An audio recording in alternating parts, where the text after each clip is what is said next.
Wait at home for a total solar eclipse and your average wait time is 375 years. We didn't want to wait that long, so we booked a cruise, sailing to be in exactly the right patch of sea at exactly the right minute to watch the sun go out, if the sky is clear.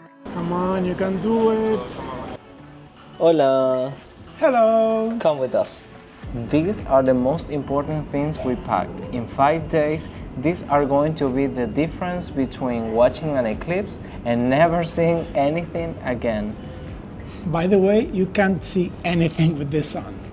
I have seen one, sort of. I was 12, it was partial, and the sun never fully went out, so I am extremely excited about the possibility of watching a total solar eclipse.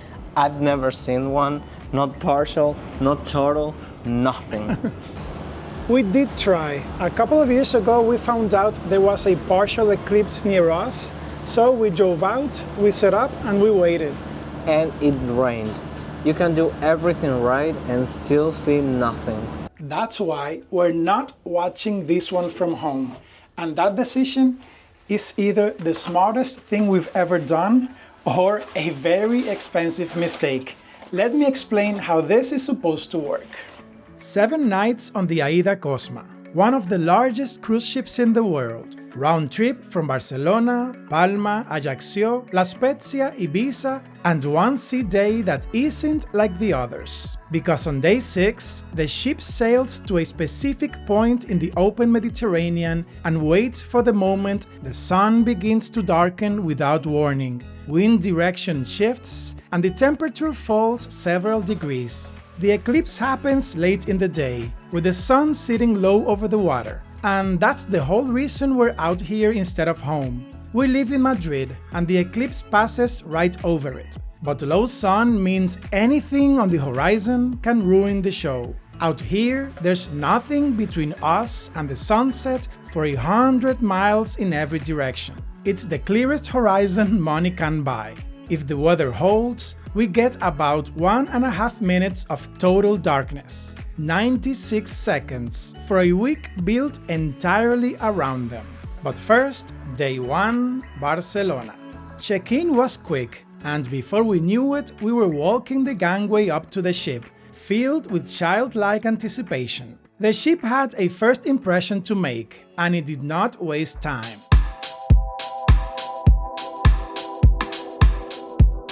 First stop is our cabin on deck 11.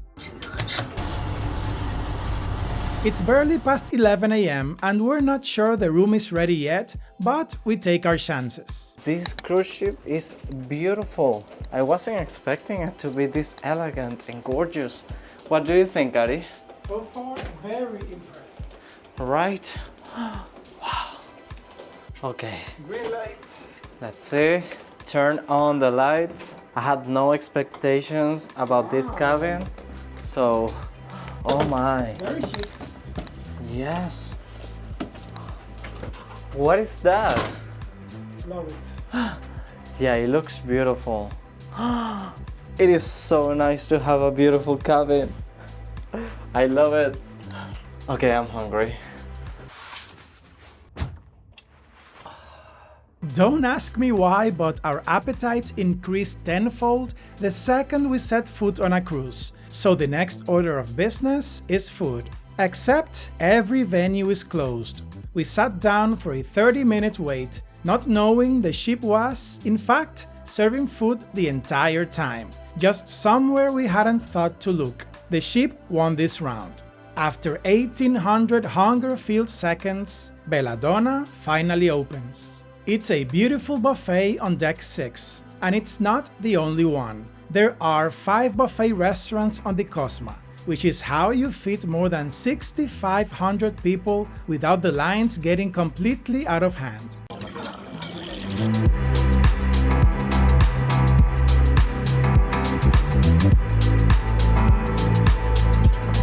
Stuffed, we find a quiet corner on deck 17 overlooking Barcelona for a shared siesta. Right up until the one thing a cruise won't let you skip, the muster drill. On the Cosma, you watch the safety video in AIDA's app, then report in person, life jacket on, to your assigned station. With that out of the way, it's time for... John's from tour. Some people have asked why do we always pick an inside cabin, and the short answer is it's cheaper. Now, this inside cabin looks amazing. It's modern and stylish, and I love this design. This goes all the way here and it looks like there's a window behind it. It's very interesting. Here we have one bed with two twin mattresses put together and your traditional Nordic duvet. We have two small night tables with controllers, and I really like these lampshades. We love the TV. It's the perfect size for the room. Here we have two bottles of water included with the room. Very nice. Here we have the working station.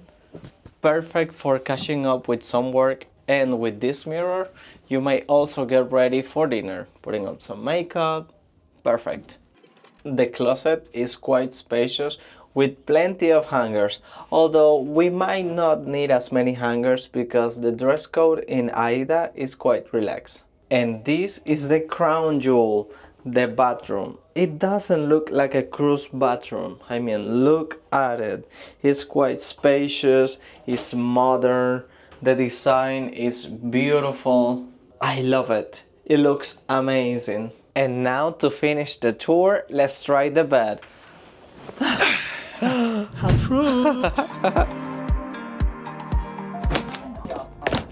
Some people never fully unpack on a cruise. We don't feel like the trip has started until every last thing is put away on day one. With all 8 days' worth of belongings in their place, we head out for a light afternoon snack. And by light snack, we mean 2 fully loaded kebabs from the street food joint on deck 7. No exaggeration, these might be the best kebabs we have ever had.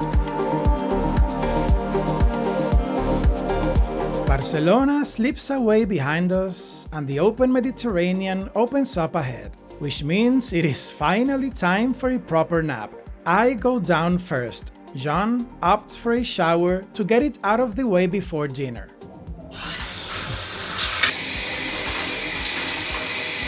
I didn't realize we have bathrooms in the room when I was giving you the tour, and this was a really nice surprise. They are super soft. Now I'm going to join Ari to get some rest because we are beat. The nap doesn't last. We booked a dinner reservation weeks ago, forgot about it entirely, and now we're scrambling to make it. We arrive at Ocean's 4 decks down right on time, and we're shown straight to our table. Ocean's is the ship's fish restaurant, one of 5 specialty spots included in the fare. One of our missions this week is trying all of them. Part of the meal comes from the salad bar, part comes hot from the kitchen. These crispy shrimp with noodles were the highlight of mine. This seafood pasta was the low point of John's.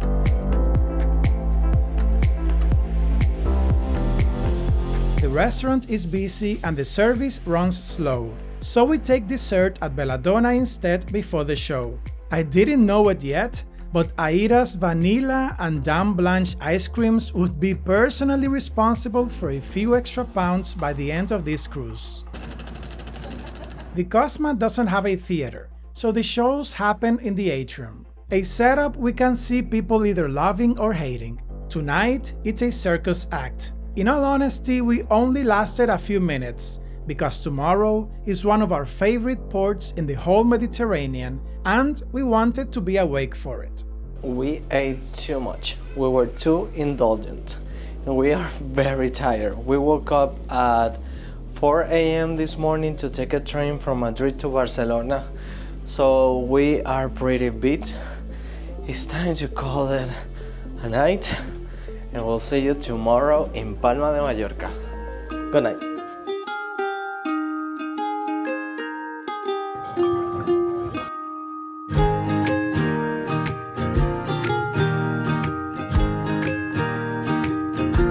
Muy buenos días from Palma de Mallorca. For some reason, we are not handling time very well on this cruise, and we had to cancel our walking tour and rescheduling it for another hour. Today we have only two things we are for sure wanting to do before going back to the ship, and if you know us, they both have to do with food. But food can wait. First, one of our favorite things to do anywhere, even somewhere we've already been, just walk it and let it show us around.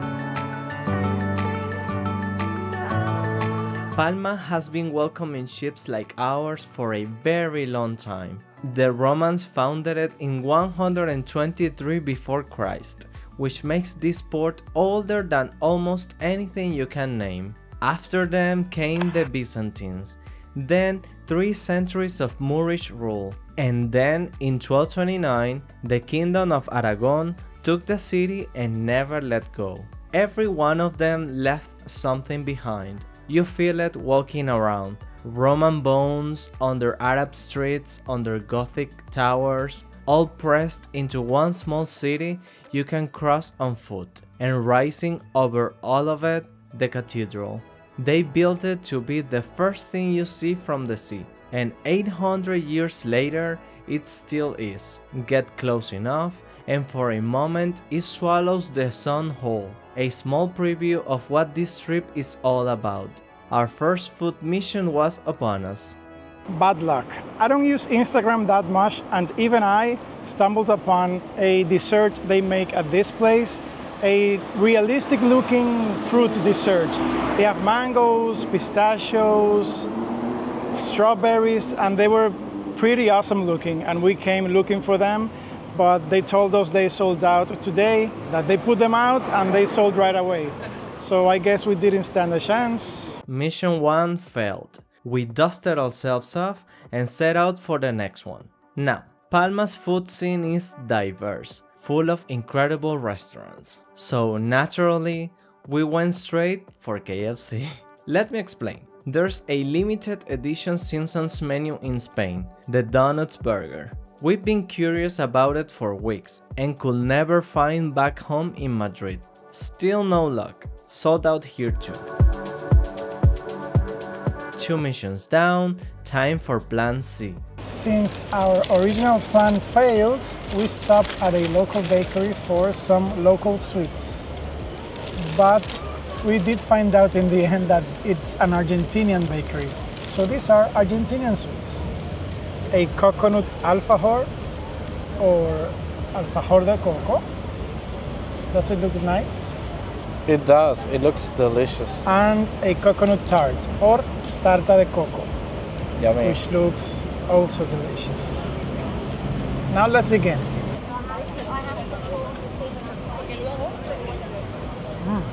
Is it yummy? Oh, I want to try it. El dulce de leche. Rico. See?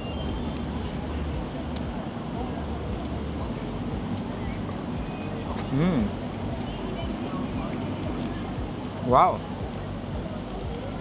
It is delicious. Sweets down, we headed back to the ship because by now the day had turned brutally hot and there was really only one place left to be. The pool.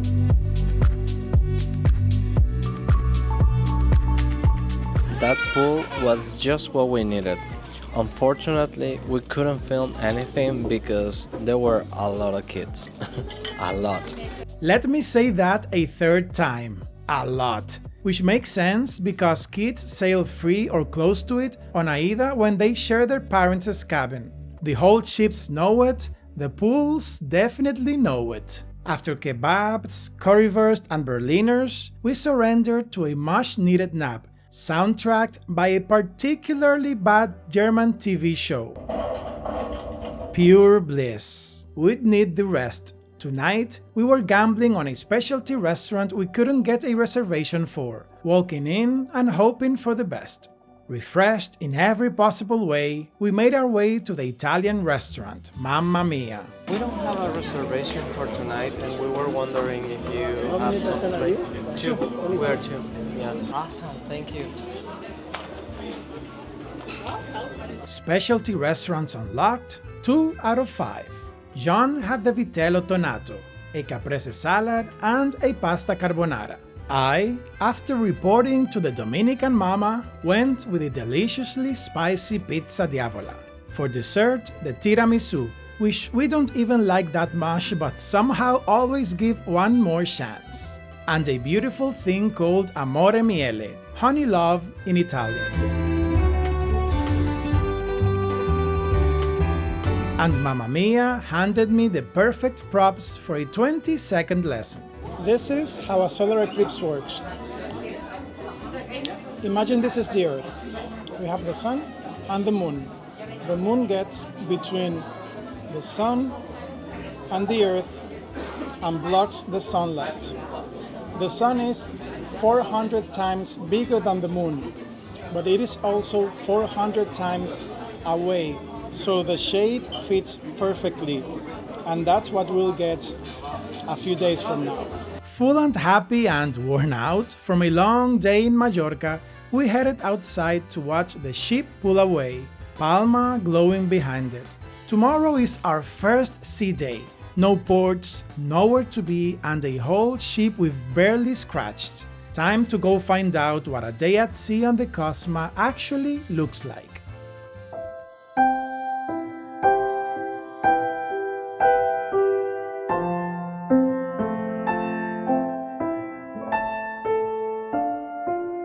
Good morning. I wanted to show you this last night, but I forgot.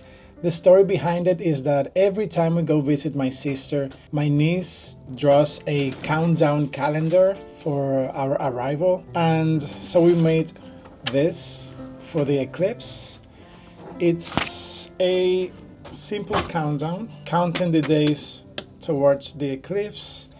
We have one down, which is yesterday, and I'm marking today as down as well.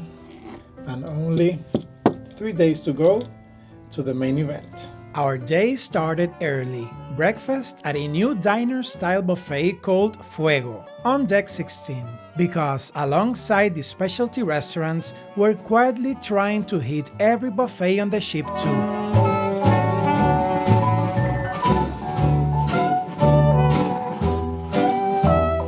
Fuego makes 2 of 5.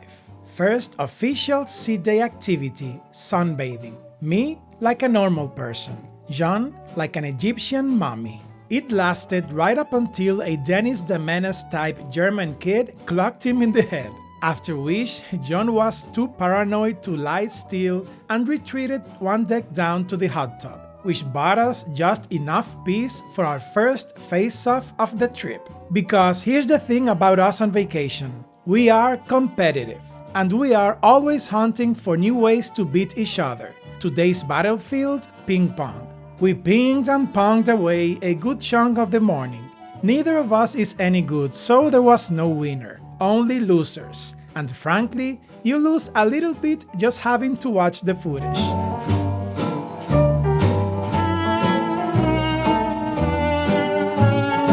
Ping pong settled nothing, so we moved the competition to higher ground. The top of the ship and the water slides waiting there.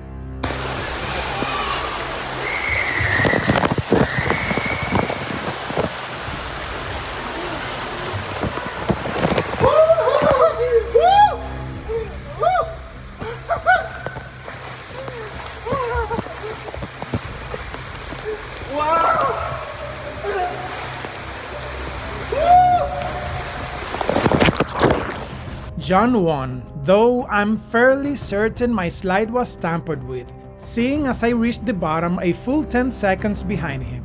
I hereby request a formal investigation. I was faster than John on the single slide though, which, if you think about it, is the more impressive feat, or at least I've decided it is as the writer of this script.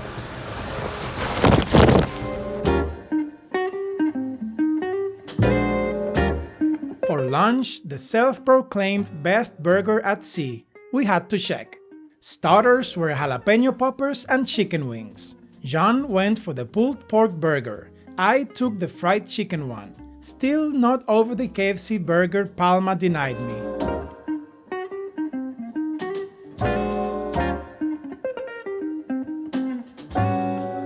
And for dessert, well, you already know what we got. Specialty restaurants unlocked, 3 of 6. Fed, sunburned, and still tied on the scoreboard, we needed a tiebreaker. Something civilized, something indoors. Enter Rummikub, a tile game somewhere between Rummy and Mahjong. One I used to play for hours with one of my dearest friends. We know standard Rummikub, the version with numbers. This was Rummikub Words, which swapped the numbers for letters, and we had absolutely no idea how to play. So we made up our own rules, and I took full advantage of that. I'm recording this because I want witnesses.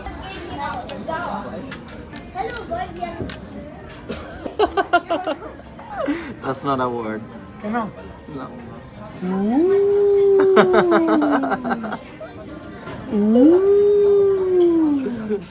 That's not a word. Do you challenge? For now, we bury the hatchet and head to the gym, where foes become buddies and a little of the ice cream gets paid back.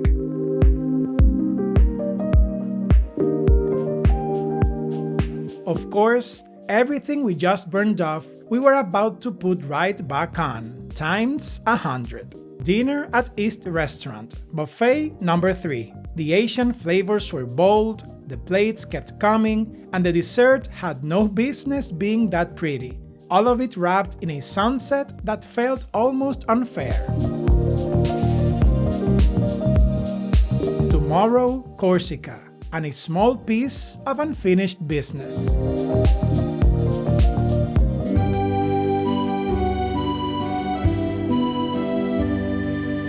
Good morning from Ajaccio, Corsica.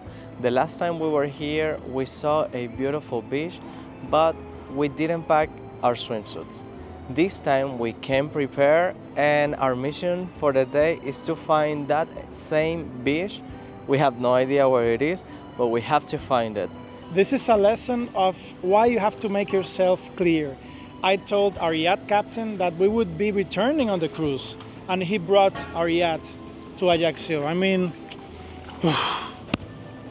He's not a dad, but he loves a good dad joke. We started retracing our steps from a visit more than a year ago. Our hopes of finding the perfect beach from our memories were low, but amazingly, it seems we are getting closer.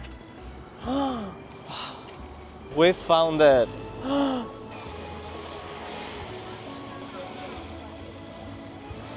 Now, we're originally from the Caribbean, where the beaches are about as picture perfect as they come, and this little Corsican cove holds its own against any of them.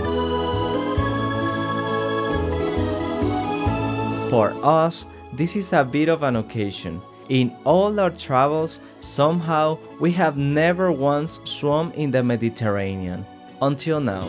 21 degrees and sunny, just the way I always wanted.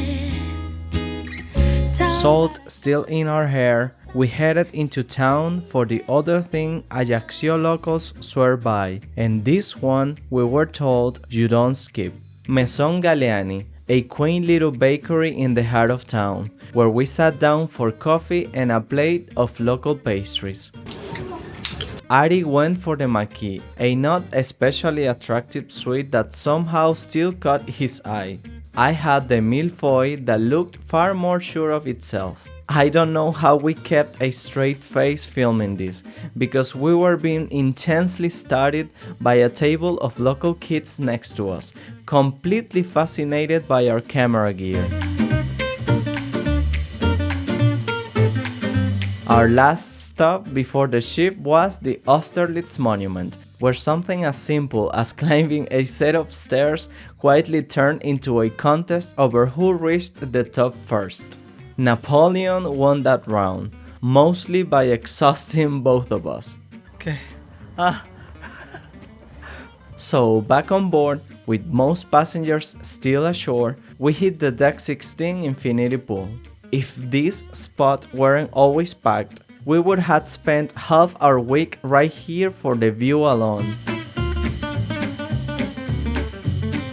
At lunch, we added another buffet to the collection, Yacht Club, buffet number 4. A beautiful restaurant we had assumed until now was for upgraded passengers only, purely because of the name, which points at two things we came to love about the Cosma. Every space is decorated like it matters, no two the same, and apart from one small outer deck, all of it is open to you on the lowest fare we paid. By late afternoon, it was time to leave Corsica behind. And with every port we cross off, the main event gets closer.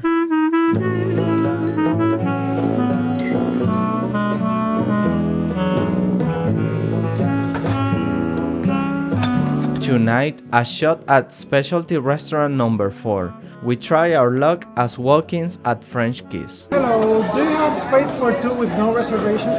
You do? Awesome, thank you. The menu read like a dare in French. Tartare de bœuf du chef, variation d'entrée à la française, soupe de poisson aux fruits de mer, soupe de céleri à la truffe. For mains, a filet de bœuf à point and a jarret d'agneau braisé, falling off the bone. Dessert, tartelette au citron et fruits de la passion, and tartelette à la mangue. Specialty restaurants unlocked, 4 of 6. On our way back to the room, the atrium was mid-ABBA song, and we had no choice but to stop. Mamma mia, here we go again. Tomorrow, a port we barely thought about when we booked. The one John is now somehow already planning to spend an entire summer in.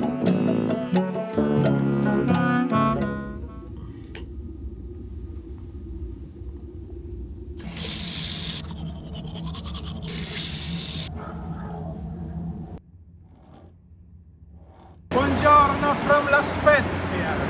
We used to think La Spezia was just the parking spot for Florence, a place you pass through on the way to somewhere better. We were wrong about that. We loved the architecture, the feel of the streets, the views, especially from the top of Castello San Giorgio. We loved lunch at a small restaurant on a random side street, where we found a pasta shape we'd never seen, let alone eaten. And we found one of the strangest, most striking churches we've come across anywhere. The church we are about to see is supposed to be one of the weirdest churches in Italy. Are you ready? This structure is definitely not what you're expecting when it comes to a church. So this is the church. The style is brutalist, and wait until you see the inside of the church. It's gonna blow your mind. And blow my mind it did. John called it brutalist, and standing in front of all that bare concrete, you'd swear he was right. Turns out it's rationalist, designed by one of Italy's masters of the style.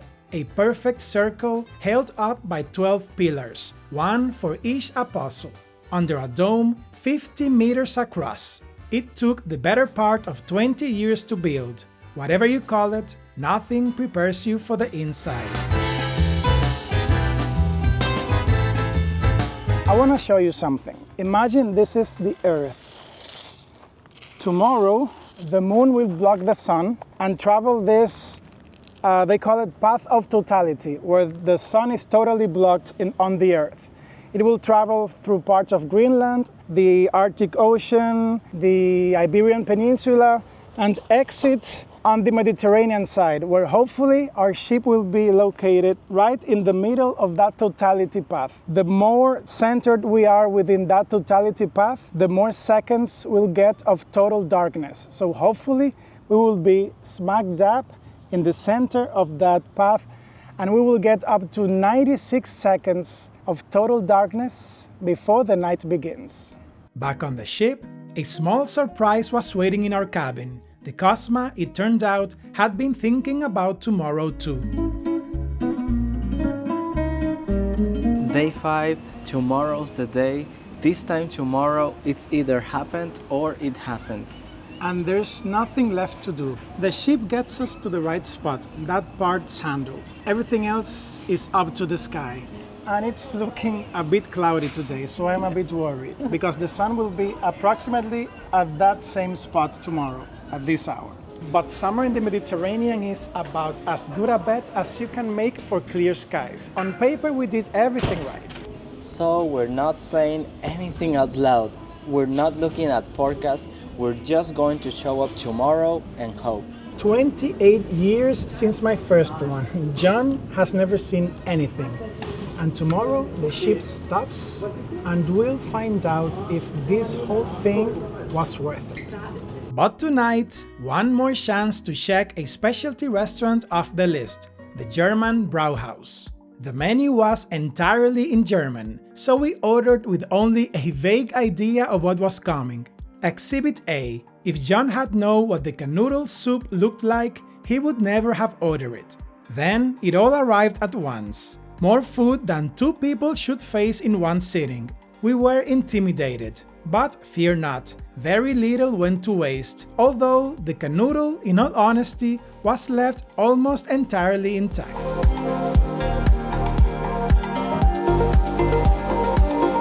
Specialty restaurants unlocked, 5 of 6. Though not quite the clean sweep we'd hoped, we'd mixed up the 6th included restaurant with a paid one, so Brauhaus turned out to be our last. And then there was nothing left to do but sleep and wait for the one day this whole trip was built around. We were bracing for the eclipse. We were not bracing for a helicopter.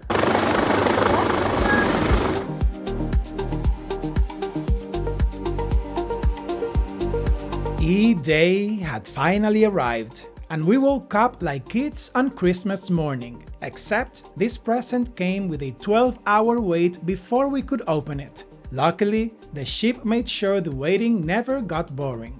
We found premium reading spots on Deck 7, me deep into my first ever fanfiction, an alternate universe where Harry Potter gets sorted into Ravenclaw instead of Gryffindor.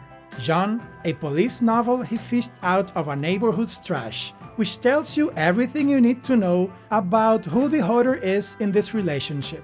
Later that morning, John threw himself into a samba class. I sat it out with the excuse of filming, though the truth is, I'm still carrying some unresolved teenage baggage about dancing, something I fully intend to get over, eventually. But the next activity, I would not be sitting out. We are on our way to play volleyball with Germans. They are super competitive when it comes to volleyball. I can't believe we made it this far into the video without mentioning that AIDA is a cruise line built for the German market, and volleyball is serious business in Germany. So these were never going to be easy games. We believed in us anyway. We lost twice, but it doesn't matter because I think we found the perfect spot for today's eclipse. Here it is. I wanted a spot without glass on top, and we found it. And we have a couple of fail-safes as well. After sweating out roughly our own body weight, all we wanted was a pool. But just as we were about to climb in, the captain came over the speakers, said something in German, and the entire deck started emptying in a hurry. We had no idea what was happening. It turned out to be an emergency broadcast, ordering all outer decks cleared for a helicopter evacuation. Curiosity got the better of everyone, so much so that the crew eventually opened up a section of Deck 17 and let people watch the rescue crew work. We found out later that the evacuated passenger was okay. The time had come to start getting ready for the main event.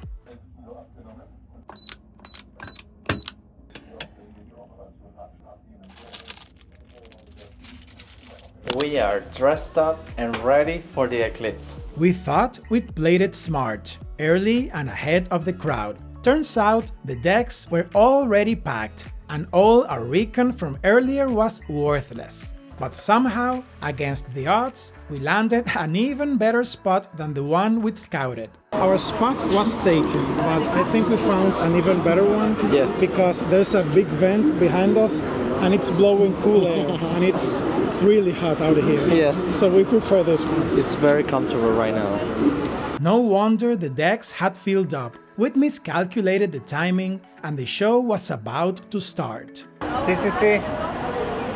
In a little corner. Oh Dios. The moon had started sliding across the sun. Totality was coming, and there was no stopping it now. I think we still have about half an hour until totality. Eclipse mania on board had reached a boiling point. I'm loving the atmosphere. Everyone is on board with the eclipse. Everyone is expecting the eclipse. You can feel the electric environment. But even in the middle of all that frenzy, there was one thing we couldn't get careless about: our eyes. How long do I have to wait until I look at it again? Well, my father advised that we don't look at it like 100% of the time. Okay. And he's going to watch this video, so don't. Just look at it for a while and then come back to it. And that's what I saw when I was a kid. Incredible. It's almost a half moon. Almost. It looks like Pac-Man, right? Yeah. Oh, it's almost a half moon. Or a toenail. In minutes, it'll be total darkness, as if it were night. We could even see some stars. We'd been wearing the AIDA glasses this whole time, figuring German engineering had to beat the pair with order of Amazon. We could not have been more wrong. Wow. We were doing it wrong. We should have trusted our gut. These are the glasses. Oh my, they are HD. Well, Ultra HD. Oh, and when the sun is totally blocked, we can take off our glasses. Don't worry, Dad. I double-checked my sources. You can see that there's less light. It's getting darker. 10 minutes at the most, It is almost dark. less than 5 minutes. And this was it. Seconds away from something only a tiny fraction of people ever see with their own eyes. Wow, qué belleza. Oh my god. Totality. The glasses come off. A full sunset wraps around us in every direction, and something close to euphoria takes over.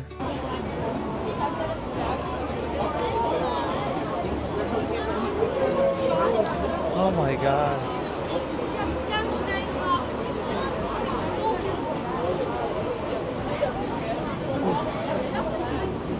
Felicidades. Felicidades. The sun started to come back. The sky gave us our 96 seconds and not one more. There's cloud cover right now. I mean, one more minute and we wouldn't have Yes. seen it. Wow, thank you. That was a miracle. Oh my, I mean literally, 30 seconds. Yes. And it would have been covered by clouds. The trip wasn't over, but it may as well have been. We came all this way for 96 seconds and we got them. Thank you so much as always for coming along on this adventure. We have to wait a little while until our next trip, but you don't have to. Join us right now on an epic Atlantic crossing. See you there.